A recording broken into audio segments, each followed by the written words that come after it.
kita juga akan bahas dari sisi Krakatau Steel.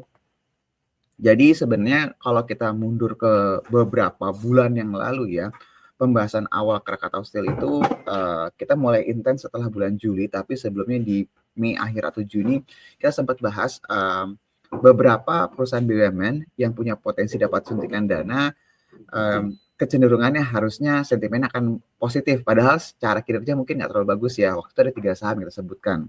PT-PP aja yang mungkin nggak terlalu naik nih my friend. Jadi Garudanya naik kenceng sejak kita bahas, Krakatau Steel juga naik kenceng. Tapi kita benar-benar bahas secara intens tentang si Krakatau Steel ini bulan Juli ke atas ya my friends ya. Nah memang narasi yang kita lihat dalam kedepannya pada saat itu adalah potensi turnaround story dari si Krakatau Steel ini sendiri. Terus juga sempat ada berita di beberapa bulan yang lalu bahwa Krakatau Steel ini mau mengembangkan sayapnya untuk bisa pasar ekspor ya, yang diekspektasikan itu juga bisa menambah potensi pendapatan ke depannya.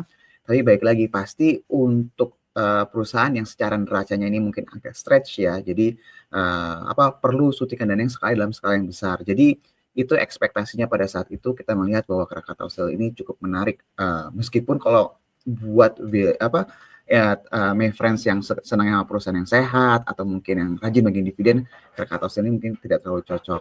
Nah ini kalau kita lihat dari berita yang update yang terakhir, ini ada materi public expose-nya Crush nih my friends. Jadi cukup menarik karena materi public expose-nya ini kalau saya hitung cuma ada 3 halaman aja ya my friends ya. Jadi lembar pertama tuh hanya agendanya aja, terus outlook dari sisi kebutuhan baja di Indonesia, dimana kalau misalnya my friends lihat di sini memang ekspektasinya dalam beberapa tahun ke depan itu akan ada peningkatan, tapi baik lagi ini kan masih panjang banget ya my friends ya.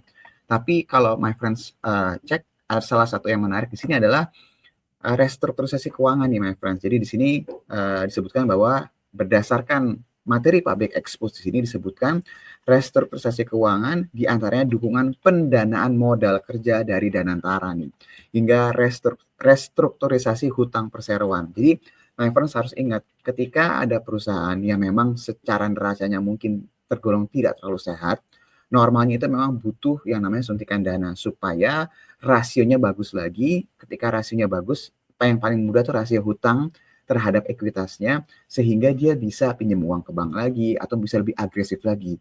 Nah, kalau hal itu terjadi, artinya berpotensi ekspansinya akan jauh lebih agresif. Kalau melihat dari keadaan ini, restrukturisasi utang dan juga ada dukungan pendanaan modal, ini salah satu katalis yang sebenarnya akan menjadi cerita yang sangat menarik buat di Krakatau Steel ini nih my friends. Jadi kalau my friends suka dengan emiten-emiten yang punya potensi turnaround story, ini adalah tipikal sahamnya nih my friends.